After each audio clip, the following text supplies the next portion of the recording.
Okay. All right. So everybody, we are recording this. Again, I'm Kristen Toombs. I'm the director of the Office of Homeless Initiatives at the Department of Local Affairs, Division of Housing. And I am joined here by Melissa Nierenson and Zach Schaffner. There are other DOLA mites, DOHers, as we say, that are here as well to join us. So thanks everybody for being here. Again, we're recording this so that we can make sure that we can look back and fully capture the great questions or comments or ideas that you all might have. We are very excited and always want to hear from our partners. So we appreciate you all being here. And just wanted you to know that was the purpose for our recording it.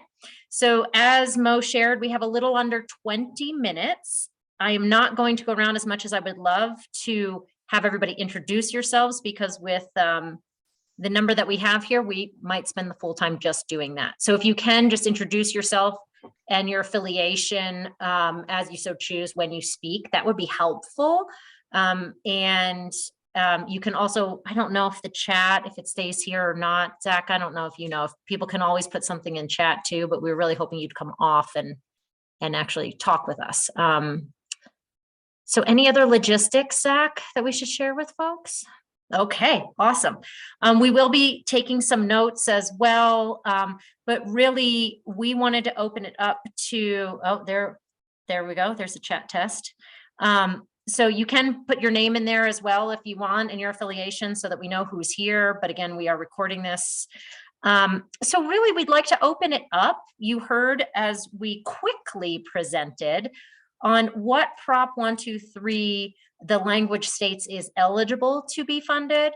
And you heard Alice and George share at the beginning of our time together this afternoon that we are looking at, particularly in this first year, to look at how can we continue to expand current programs. And so Melissa and I went through what are those programs, what are examples of what we've done, and what are some visions or learnings from that, so that we can continue to support you all in providing the best practices along the continuum of homelessness prevention and response, to help have the intent of reducing homelessness and housing insecurity in our state.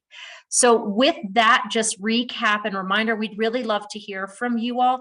Initial thoughts, comments, questions.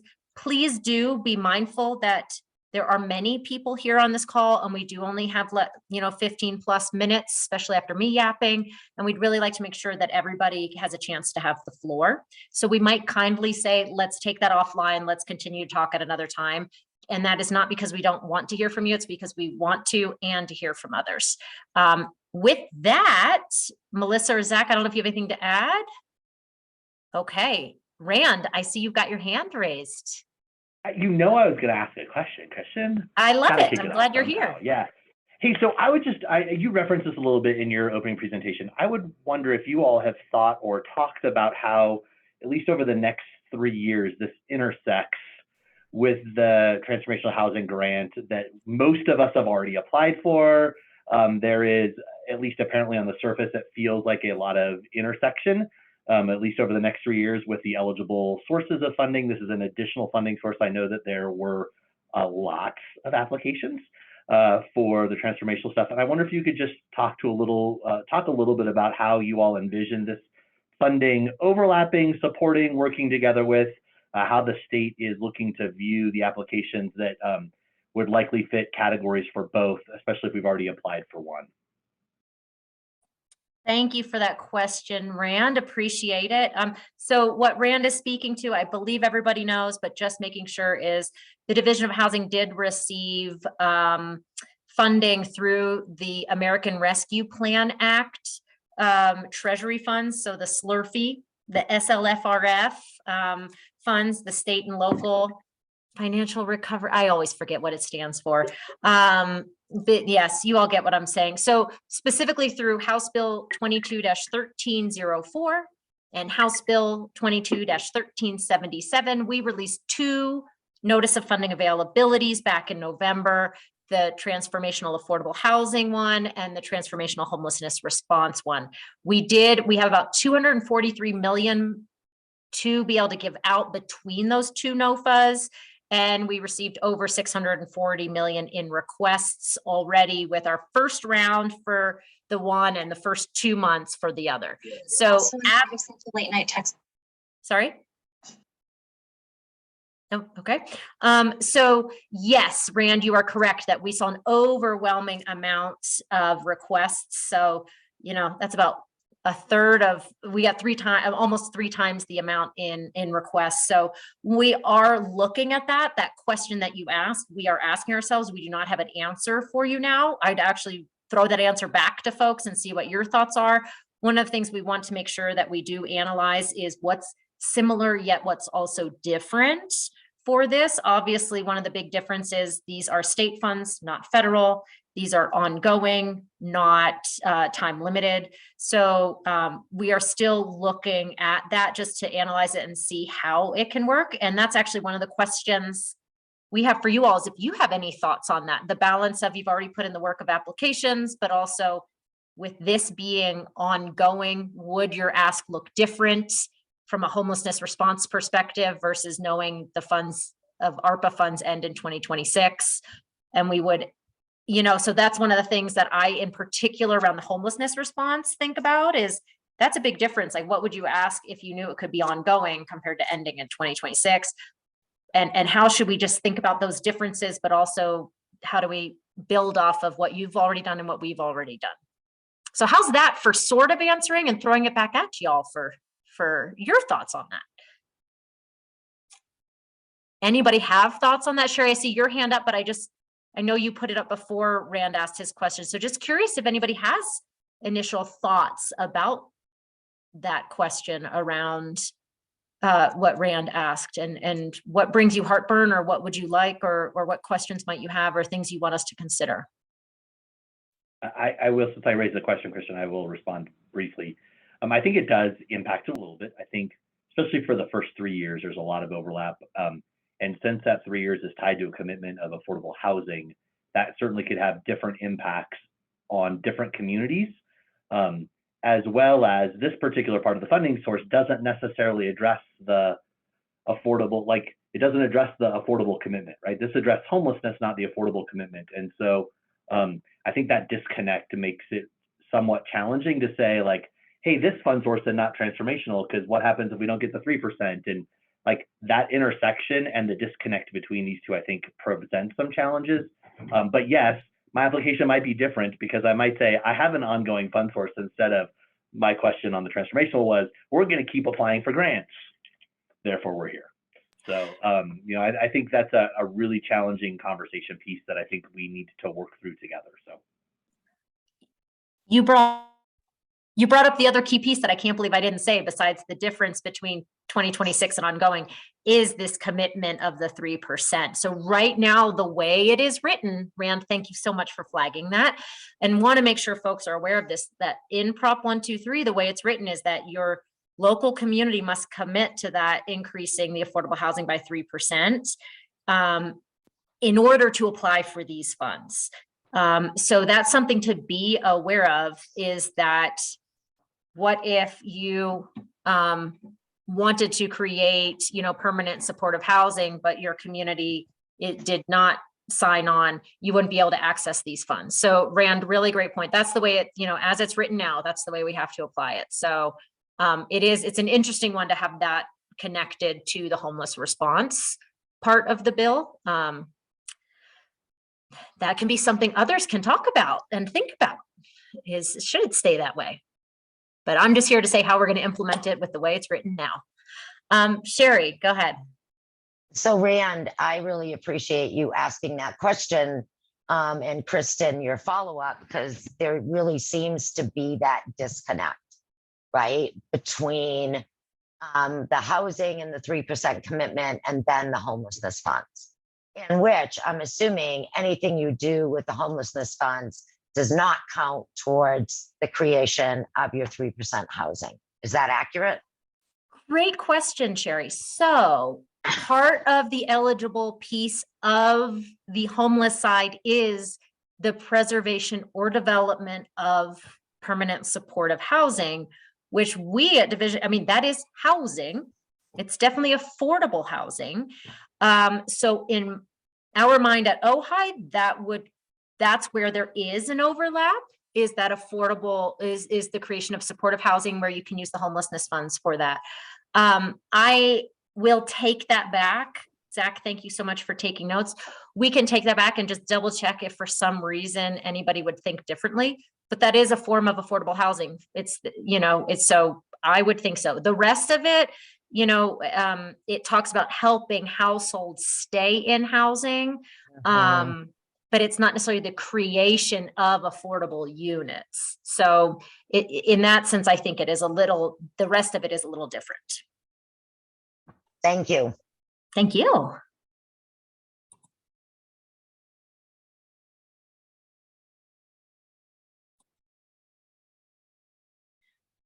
All right, while you're being a quiet bunch, another thing we'd love to think about, hear from you today or later is, what can we help provide to you to help you be prepared and ready for this? What are some of those technical assistance, capacity building? I shared that there are the links that we can provide for the playbook we have and for the program comparisons chart that we have that really lays out how we think about what we mean when we say these program models and components to best practices.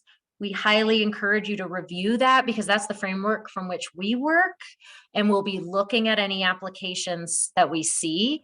And so what else can we provide to you? What other questions or heartburn do you have? Just want to make sure who's missing that we need to outreach to, anything like that. We want to make sure you all are prepared, feel in the loop, feel ready to go, feel like you're able to take advantage of these new funds. And you don't have to answer that, but that's just one question we have. Abby, go for it. Hi, my name is Abby Kell, and I'm a little new to the game. I'm here just like to learn a couple of things. But I work for Metropolitan State University of Denver, and we're just, we are experiencing our own crisis at the university. And I'm just trying to learn a little bit more how we can get started, how we can learn, how we can start to hopefully request these funds in the future. Just a little bit of that. Great, Abby, welcome. Glad you're here.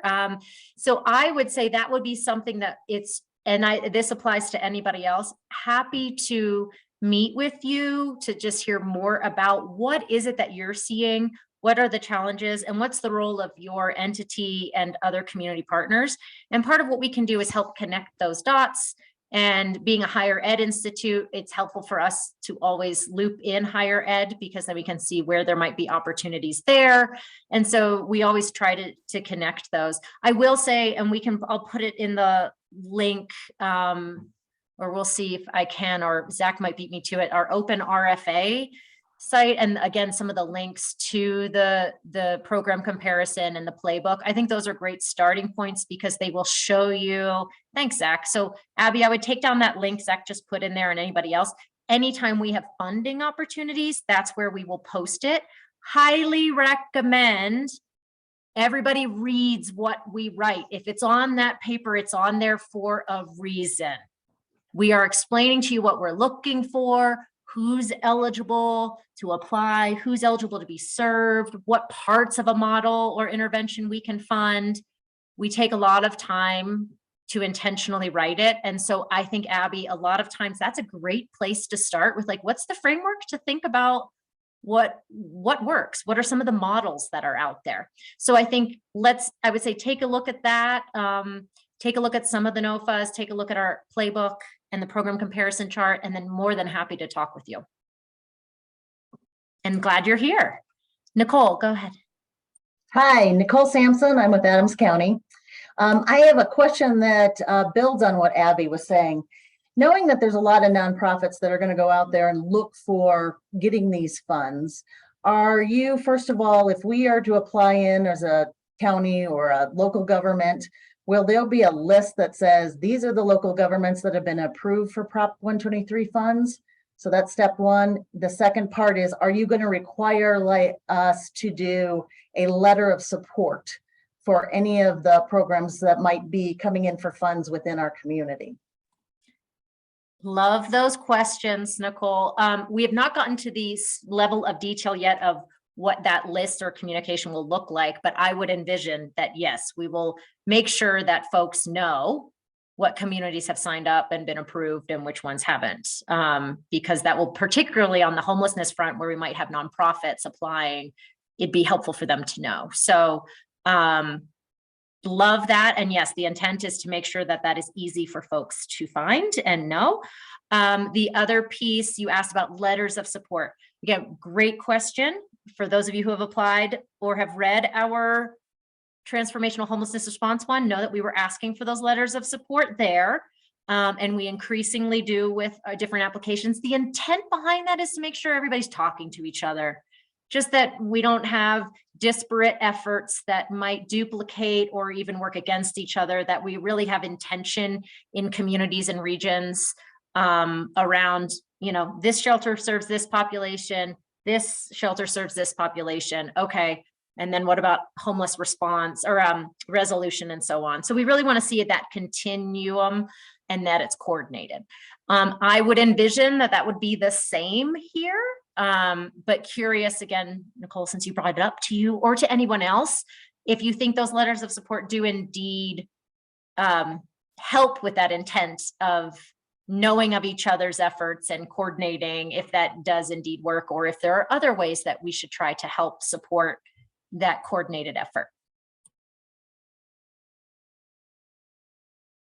Well, we certainly do appreciate letters of support because, you know, from a perspective of local government, when you have a lot of nonprofits that are applying in, just trying to make sure that if they're coming in for building, does that meet our zoning codes and our building codes and all of that? But also, who's all collaborating together?